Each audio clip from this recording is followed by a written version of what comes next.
TVC, a TV do Correio da Manhã.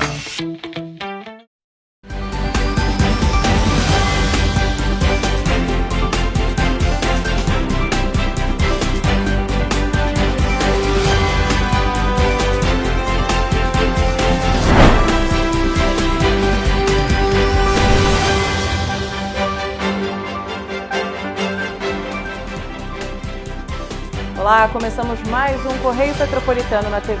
Hoje é terça-feira, 18 de outubro. E você vai ver a seguir. Atrasos coletivos quebrados e superlotação. Passageiros de Petrópolis reclamam mais uma vez das condições do transporte público. Homem é morto em Petrópolis logo após deixar a prisão. Mau funcionamento do sistema da Caixa Econômica gera fila de mais de 5 horas em Petrópolis. Agora, no Correio Petropolitano na TV.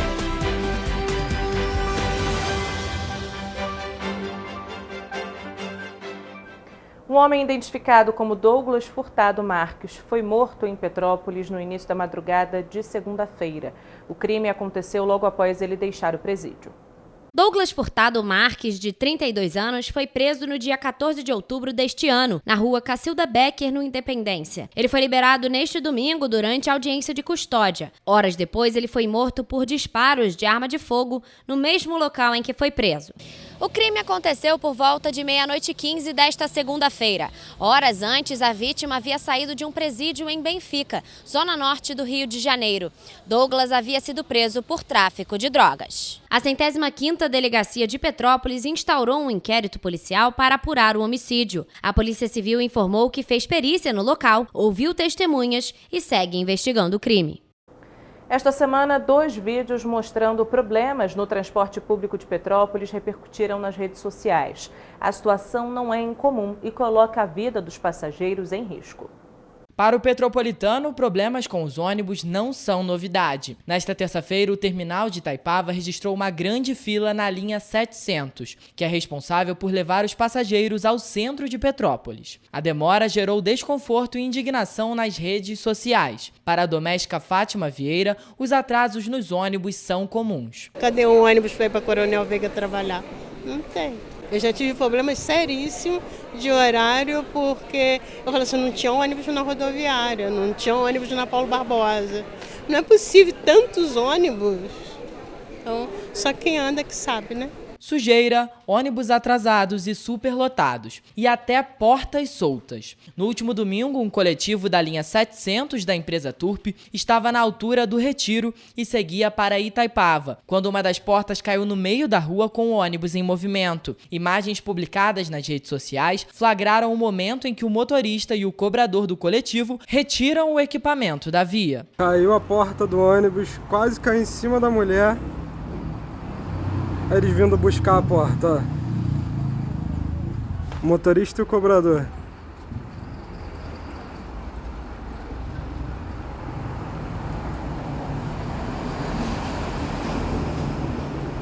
Vamos pegar a porta, ó. Os ônibus tá muito ruim, cara.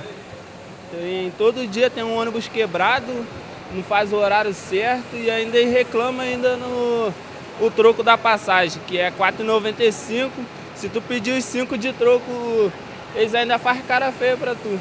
Quem cuida dos ônibus não anda, tá sempre andando aí de carrão, tudo podendo, e o povo só se lascando. A rodoviária é empresa de ônibus, tá? É governante, tá horrível isso aqui.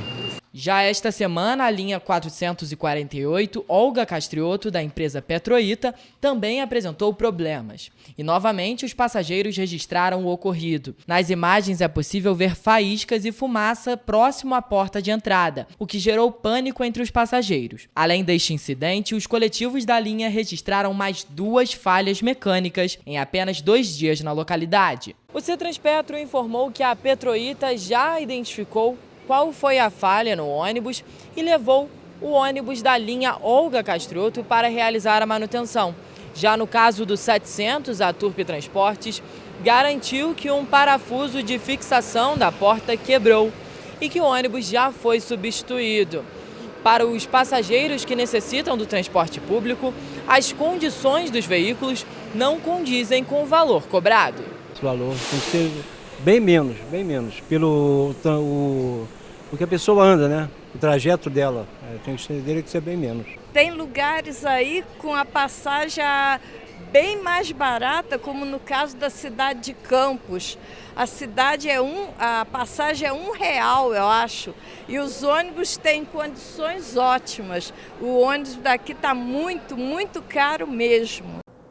Em nota, o Cetranspetro informou que o atraso dos ônibus hoje no terminal de Itaipava ocorreram depois que um caminhão de um circo que atua na altura do Horto Mercado causou retenção no trânsito. E por isso, vários coletivos da linha 700 ficaram parados em comboio, atrasando assim a chegada deles no terminal de Itaipava. Hoje, quem passou pelo centro de Petrópolis observou a extensa fila na Caixa Econômica Federal, que infelizmente é recorrente. Muita gente chegou ao local antes mesmo da abertura da agência, às 6 horas da manhã, por já saber da demora no atendimento. Mas até eles precisaram esperar por horas. Mais de 5 horas na fila. Esse é o tempo médio que muitos petropolitanos têm sido obrigados a esperar desde a última quinta-feira na fila da agência da Caixa Econômica Federal, localizada na Rua do Imperador. Nesta terça-feira, mais de 100 pessoas, entre adultos, idosos e crianças de colo, precisaram aguardar por atendimento embaixo do sol. A demora gerou confusão e a Polícia Militar precisou ser acionada.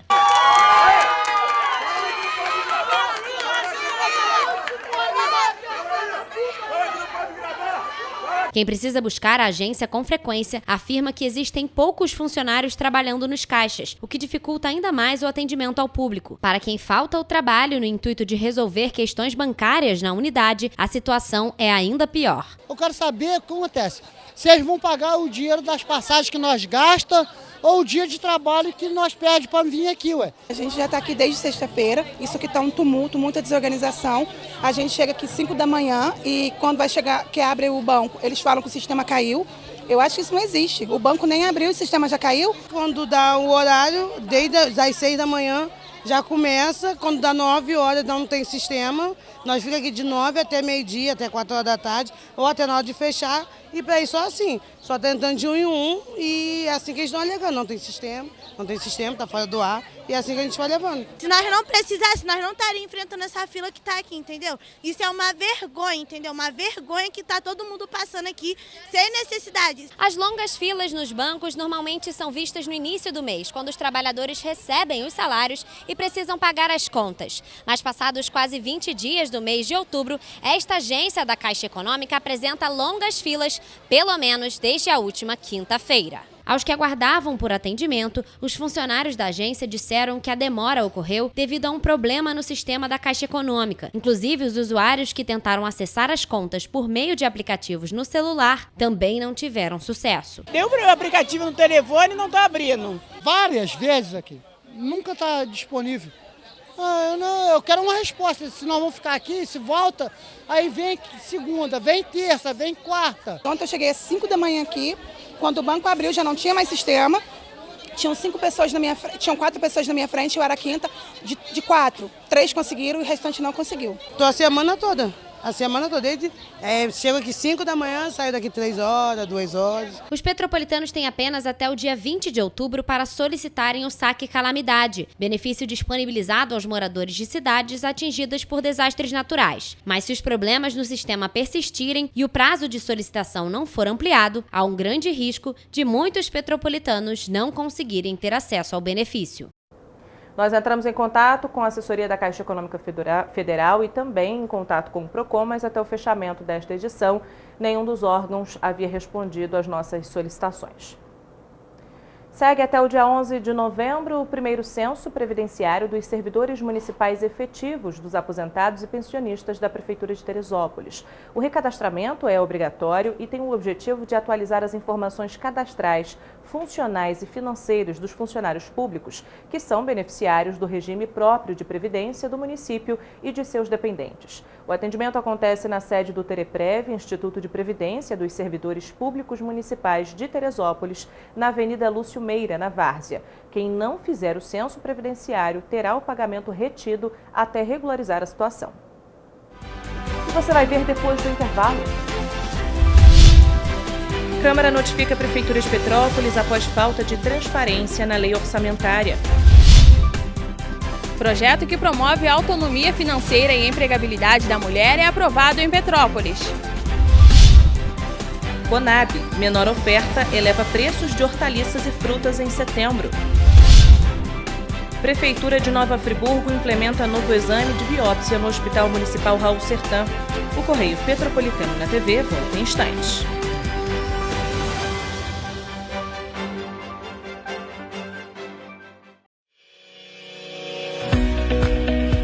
Olá, amigo e amiga! Esta época de tempo mais frio contribui para espalhar doenças respiratórias, incluindo a temida Covid-19. Você que não deixa de cuidar da sua saúde, confira sua caderneta de vacinação e não perca a oportunidade de atualizar o seu calendário de vacinas. É simples e faz bem a você e a quem vive ao seu redor. Acesse o site novaiguaçu.rj.gov.br. Procure o ponto de vacinação mais próximo e tome todas as doses recomendadas para a sua idade.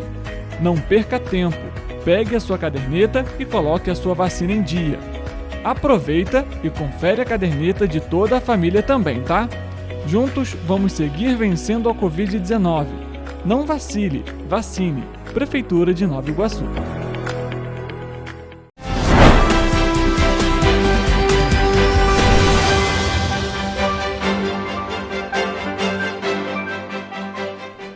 A Câmara de Vereadores notificou a Prefeitura de Petrópolis para que um novo documento da lei orçamentária seja enviado aos vereadores.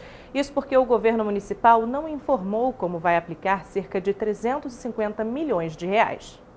Na última segunda-feira, a Câmara Municipal de Petrópolis enviou um ofício para a Prefeitura e para a Comissão de Finanças e Orçamentos da Câmara, solicitando que o governo municipal coloque na Lei Orçamentária Anual, enviada para aprovação, o novo valor de arrecadação para 2023. O município tinha por obrigação enviar essa Lei Orçamentária para a Câmara até dia 31 de agosto. Isso aconteceu dentro do prazo, tudo certinho.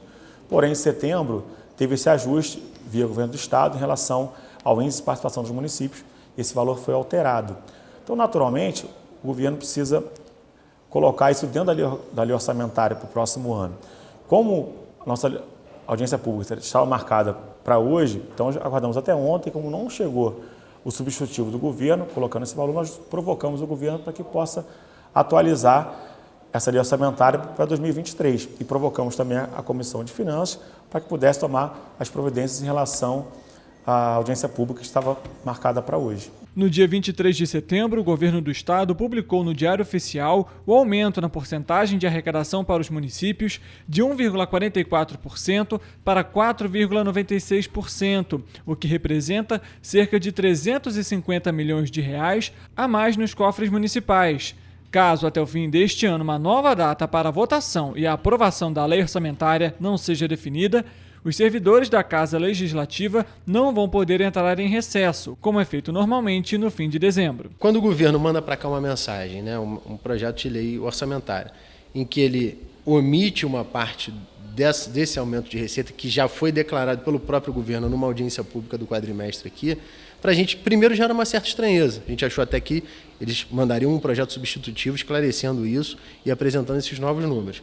Quando ele não manda e o prazo processual que a gente tem aqui, administrativo, fica enforcado, a gente tem que tomar uma medida que é de suspender a audiência, esperar que o governo se manifeste com relação a esse aumento de receita, porque senão esse aumento de receita chega no ano que vem, para o orçamento do ano que vem, sem ter passado pela apreciação da Câmara e sem ter tido, o que para a gente aqui também é muito importante, o respeito com as emendas impositivas. 1,2% da receita líquida é voltada para a Câmara dos Vereadores, que vota emendas conforme as demandas de cada parlamentar. Se ele me tira do orçamento algo em torno aí de 300 milhões de reais pelo menos, e oculta isso, ele está me tirando 1,2% em cima desses 300 milhões também. Então, prejudica o esporte que o Ingo defendia, os bairros que eu ia defender com a minha pauta ambiental, prejudica o Domingos Protetor na causa animal, prejudica a Gilda Beatriz e o Eduardo Blog na pauta do deficiente, e assim sucessivamente. Então, a Câmara, diante desse questionamento, eu, como presidente da comissão, automaticamente suspendi, sem data ainda prevista para essa audiência de defesa das emendas, e aguardo aí uma manifestação do governo com relação a esse aumento. O anúncio de um aumento na arrecadação foi feito pelo secretário de Fazenda, Roberto Patuleia, durante uma audiência na Câmara Municipal. Apesar disso, o governo municipal não elaborou um novo documento com o valor atualizado da arrecadação da lei orçamentária, dinheiro que, segundo os vereadores, pode ser usado para a construção de moradias às famílias atingidas pelas fortes chuvas deste ano, assim como obras estruturantes importantes e que ainda precisam ser feitas na cidade. O aumento de receita é super bem-vindo para o município, a gente fica muito feliz por isso, parabenizamos o governo até em função disso, porém, isso precisa entrar ainda em 22 para que a prefeitura possa executar esse recurso dentro da legalidade em 23. A menor oferta de hortifrutis nos principais mercados atacadistas no país influenciou a alta de preços de importantes produtos em setembro. Entre as hortaliças, o destaque é para a batata, que teve aumento de 18,49% em setembro, se comparado a agosto. No caso das frutas, a banana teve alta de 15,8% entre agosto e setembro deste ano. Outros aumentos foram observados na cenoura, cebola, laranja, maçã e mamão, comercializados em 13 centrais de abastecimento do país. As informações são do 10º boletim do Programa Brasileiro de Moderação do Mercado Hortigranjeiro, divulgado nesta terça-feira em Brasília pela Companhia Nacional de Abastecimento. Segundo o órgão, os preços da batata vinham em queda desde maio deste ano, pois os mercados estavam abastecidos com a safra de inverno. A nova alta é atribuída a uma menor oferta em Minas Gerais e em São Paulo.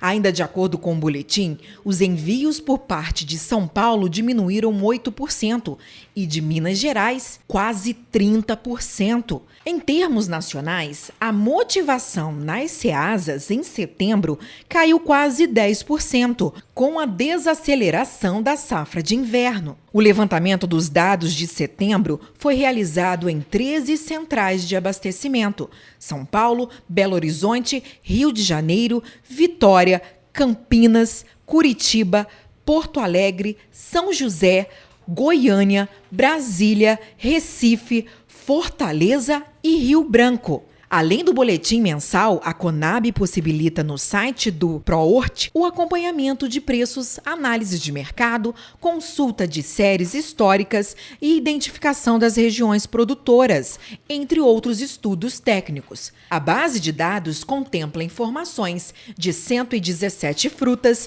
e 123 hortaliças, somando mais de 1.000 produtos, quando são consideradas suas variedades. Os vereadores de Petrópolis aprovaram um projeto de lei que visa o desenvolvimento e o fortalecimento de medidas voltadas à promoção da autonomia financeira e profissional de mulheres em situação de violência doméstica e familiar. A proposta da vereadora Gilda Beatriz, que foi denominada de Programa Tem Saída, teve o apoio de 11 parlamentares na última semana e agora segue para a sanção do governo municipal. A campanha tem por finalidade incentivar a autonomia financeira das mulheres, estimular a qualificação e capacitação profissional por meio de cursos e eventos, desenvolver ações e estudos com foco no empreendedorismo feminino, além de propiciar medidas que gerem emprego e renda para as mulheres que sofreram qualquer tipo de violência. A mulher com a renda própria dela, ela tem mais autoridade sobre ela sem depender de ninguém, não é verdade? Então todo mundo tem que ter sua renda própria. Eu, por exemplo, não dependi. Criei meus filhos sozinha e Deus. Segundo a autora da proposta, Gilda Beatriz, um dos principais fatores que impede as mulheres vítimas de violência doméstica de deixarem os agressores é a independência econômica. Com isso, é preciso criar políticas públicas que ajudem a quebrar esse ciclo. A ideia é mobilizar empresas para que deem oportunidades para as mulheres. O projeto foi votado na mesma semana que foi comemorado o Dia Nacional de Luta contra a Violência à Mulher. Segundo o Fórum de Segurança Pública, a cada uma hora, cerca de 500 mulheres são agredidas fisicamente no Brasil. E a cada 2 horas, uma mulher é morta no país. A maioria dos casos é cometido pelo próprio parceiro. Por isso, o Brasil está em 5º lugar no ranking de feminicídio mundial. A senhora também acha importante o poder público dar mais oportunidade de cursos, estudos para as mulheres? Eu acho muito importante, né? Faz muita falta, né? Vim estudar depois de 53 anos, ainda assim mesmo não sei nada. O lugar de mulher é onde? aonde ela quiser, aonde ela se der melhor. O Hospital Raul Sertan, em Nova Friburgo, agora realiza o procedimento punção aspirativa por agulha fina. Na segunda-feira, a unidade fez 2 deles e não houve a necessidade da internação dos pacientes. 37 pessoas já estão agendadas. A punção aspirativa por agulha fina, procedimento popularmente conhecido como PAF, é um exame importante de biópsia que permite o diagnóstico dos nódulos identificados no corpo. Com base no resultado, que sai em até 7 dias, é possível identificar se os tumores são benignos ou malignos. Essa punção evita que o paciente seja submetido a uma cirurgia para análise. O PAF é um procedimento realizado simples, um procedimento simples, realizado com uma agulha fina, no qual a gente tira um material para análise do histopatológico, que vai analisar as células de dentro dos nódulos. Pode ser realizado para a tireoide, para a mama e gânglios em geral. Em Nova Friburgo, o exame é realizado por meio da regulação em uma clínica privada, que possui parceria com o município. A novidade é que agora haverá a realização da biópsia em mais um lugar do município, o Hospital Municipal Raul Sertan. A Secretaria Municipal de Saúde implementou a realização do exame para todos que possuem o encaminhamento e necessitam do procedimento na tireoide, mama e glândulas em geral. No dia 21 de outubro, equipes do Serviço de Atendimento Móvel de Urgência, o SAMU, e do programa Saúde na Escola realizarão um treinamento de primeiros socorros para 40 profissionais da Escola Municipal Monsenhor Mário Carmo Banassi, em Vieira, terceiro distrito de Teresópolis. No local ainda estarão presentes professores, auxiliares de cozinha, limpeza e motoristas da Escola Municipal Nossa Senhora Aparecida. Chamado de Projeto SAMU na Escola, o serviço será levado para todas as 99 unidades de ensino do município e também nas 5 creches conveniadas. E você vai ver depois do intervalo. O governador Cláudio Castro participa da abertura da Oktoberfest Rio. Pão é o 4º produto mais consumido no Brasil. Semana Nacional da Ciência e Tecnologia em Petrópolis celebra 200 anos da inovação no Brasil. O Correio Petropolitano na TV volta já.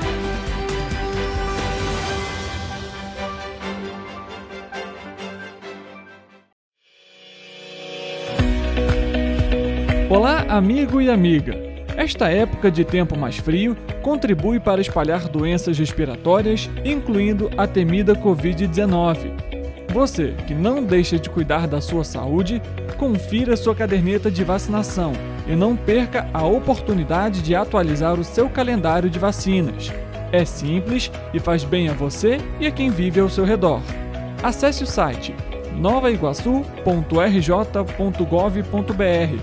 Procure o ponto de vacinação mais próximo e tome todas as doses recomendadas para a sua idade.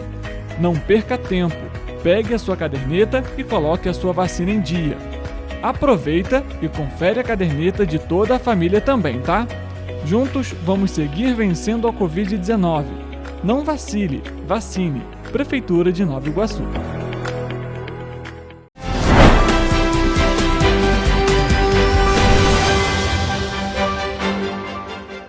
O governador Cláudio Castro participou da abertura do Oktoberfest Rio na Marina da Glória na noite da última sexta-feira. O festival não pôde ser realizado nos últimos 2 anos por conta da pandemia.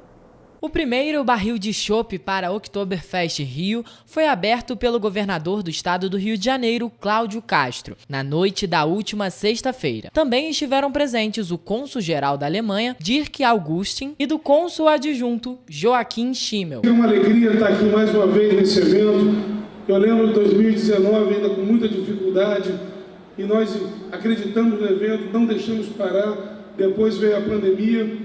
E agora poder celebrar a volta do Oktoberfest para esse local tão bonito que é a Marina da Glória, que seja um grande evento, mais uma vez dias de glória para o Rio de Janeiro. Parabéns, PEX, parabéns a todos e vamos festejar. A Oktoberfest Rio não pôde ser realizada nos últimos 2 anos por conta da pandemia. A expectativa é cerca de 10 mil pessoas frequentem a festa durante todos os dias. 2 grupos folclóricos vão ser responsáveis por trazer as músicas alemãs ao evento. A celebração da festa de origem germânica acontece há mais de 2 séculos. E neste ano vai contar com um espaço dedicado ao samba, com apresentações de artistas como Alcione, Martinho da Vila e o grupo Raça Negra. O espaço conta com praça de alimentação com opções da culinária alemã, cenários instagramáveis e posto médico. Como sabem, talvez a Oktoberfest em Munique é a festa popular maior do mundo, mas a Oktoberfest mais divertida é aqui no Rio de Janeiro, não é, governador? No último domingo foi comemorado o Dia do Pão. O produto é um dos principais alimentos consumidos pelos brasileiros. Pão francês, pão de sal, pão careca. São muitas as denominações para ele, fora as variações entre doces e salgados. No dia 16 de outubro é comemorado o Dia do Pão. A data foi instituída pela União Internacional de Padeiros no ano de 2000. Em Petrópolis, o produto faz sucesso. Pão com manteiga. Cafezinho também vale? Com certeza, fresquinho é uma delícia. Um pãozinho, né? Com o quê? O café, pãozinho com manteiga na chapa. E para a senhora? Também, mesma coisa. Não pode faltar no dia? Não. Eu, como mineiro, um bom pão de queijo e um cafezinho. Dados do Instituto Brasileiro de Geografia e Estatística apontam que o pão é o 4º produto mais consumido pelos brasileiros, atrás apenas do arroz, feijão e café. Dentre os gêneros, pelo menos metade da população masculina e feminina consomem algum tipo de pão diariamente. Café, pão. O que você colocaria no pão? Queijo, presunto. Acho que pra mim é isso, o basiquinho mesmo. Pão. Qual tipo de pão que você prefere? Francês. E para acompanhar? Café. Não pode faltar? Não. O pão está na história da população desde o ano 4000 a.C. O produto, feito de trigo, é rico em carboidratos, por isso, alguns optam por outros tipos de pães e acompanhamentos mais saudáveis. Um cafezinho. E pão? Pão eu prefiro os integrais. Integrais? O que a senhora geralmente coloca ali no pão? Requeijão, um queijinho Minas. Geleia também, que eu gosto. A Semana da Ciência e Tecnologia em Petrópolis já começou. O evento é realizado desde 2004 e promove atividades gratuitas em todo o país. Em Petrópolis, a abertura foi marcada com a palestra sobre o cientista Peter Bryan. De Ciência e Tecnologia teve início esta semana e vai até domingo. Na edição de 2022, o evento tem como tema o bicentenário da independência, 200 anos de ciência, tecnologia e inovação no Brasil. O evento acontece desde 2004 e promove em todo o país atividades gratuitas abertas à comunidade, tanto no formato presencial como online. Promovida pelo Ministério da Ciência, Tecnologia e Inovações, a iniciativa tem entre os objetivos divulgar e popularizar a ciência de forma a estimular curiosidades científicas. Para a abertura da SNCT em Petrópolis, o professor do Instituto de Física da UFRJ, Ildeu de Castro Moreira, marcou presença como palestrante. Eu vou falar sobre um personagem muito importante da história da ciência mundial, que foi prêmio Nobel de Medicina ou Fisiologia em 1960, com um trabalho muito importante, e que nasceu em Petrópolis. Se chamava Peter Bryan Medawar, que era filho de um pai que tinha origem libanesa, de uma mãe britânica, mas que morava no Rio de Janeiro. E ele nasceu aqui em fevereiro de 1915. Eu acho que isso mostra para os jovens que aparecem aqui, para os jovens que estão nas escolas dessa cidade, que é possível as pessoas fazerem trabalhos importantes em ciência, em arte, naquilo que quiserem.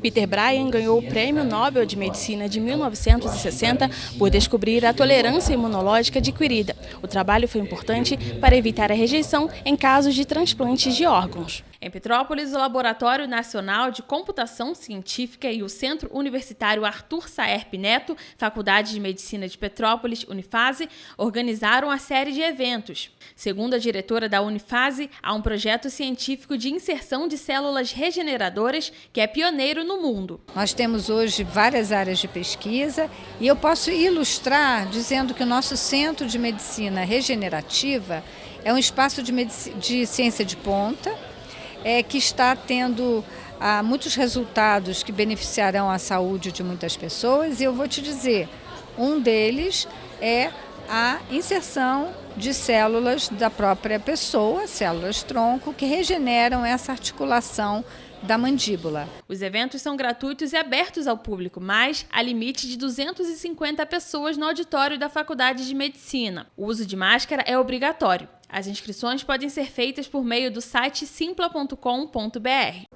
Vamos agora à previsão do tempo para esta quarta-feira.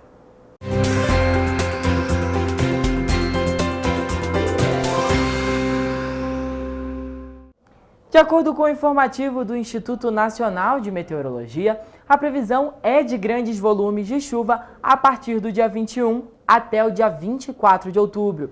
Os acumulados serão acima de 70 milímetros em algumas áreas do estado do Rio de Janeiro.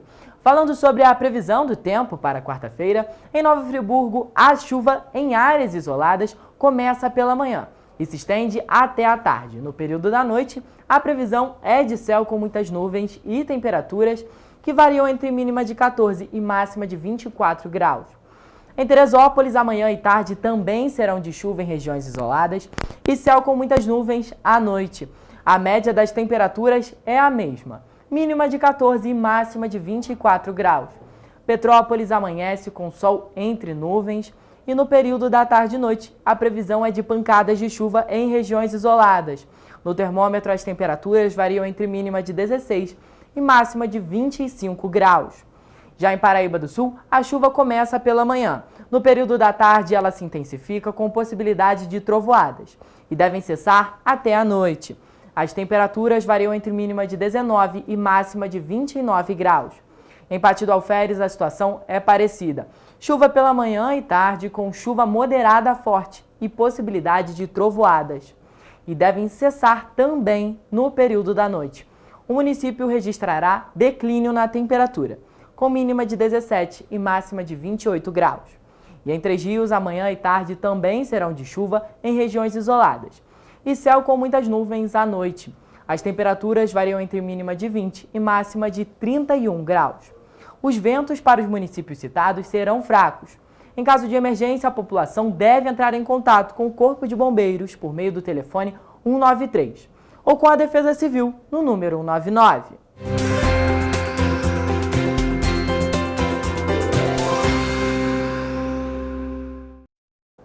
Amanhã a gente está de volta com muita informação e as principais notícias de Petrópolis, Nova Friburgo, Pati do Alferes, Três Rios, Teresópolis e Paraíba do Sul, que só o Correio Petropolitano na TV traz para você.